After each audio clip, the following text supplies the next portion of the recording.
কড়াইতে 2 টেবিল চামচ পরিমাণ তেল দিয়ে সাথে অ্যাড করে দিয়েছি 2 টেবিল চামচ পরিমাণ পেঁয়াজ বাটা। আমি আজকের রান্নাটায় পেঁয়াজ বাটা ব্যবহার করছি, আপনারা চাইলে কুচু পেঁয়াজটাও ব্যবহার করতে পারেন। নেড়েচেড়ে এটাকে ভেজে নিয়ে সাথে অ্যাড করেছি 1/2 চা চামচ পরিমাণ আদা রসুন বাটা। এবার বেশ কিছুক্ষণ পেঁয়াজ আর আদা রসুনটাকে কষিয়ে নেব, আদা রসুনের কাঁচা গন্ধটা চলে যাওয়ার আগ পর্যন্ত। এবার অ্যাড করেছি হলুদ, মরিচ, ধনে, সেই সাথে ভাজা জিরার গুঁড়া, সামান্য একটু পানি দিয়ে মশলাটাকে খুব ভালো মতো কষিয়ে নিয়ে মশলা থেকে তেল ছাড়তে শুরু করলে অ্যাড করেছি একটা স্লাইস লেবু। আমি এখানে লেবুর একটা পাতলা স্লাইস দিয়ে দিয়েছি, কেননা এই রান্নাটার মধ্যে যদি একটু লেবুর স্লাইসটা দেওয়া হয় এটার গ্রানটা কিন্তু অনেক ভালো আসে। পরিমাণ মতো লবণ অ্যাড করেছি, সেই সাথে অ্যাড করেছি 7-8টা পরিমাণ কাঁচামরিচ।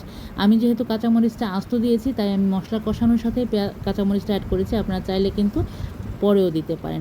মশলাটা খুব ভালো মতো কষানো হয়ে গেলে সাথে অ্যাড করেছি 1 কাপ পরিমাণ কাচকি মাছ। আমি এখানে কাচকি মাছটাকে আগে থেকে ধুয়ে পরিষ্কার করে নিয়েছি।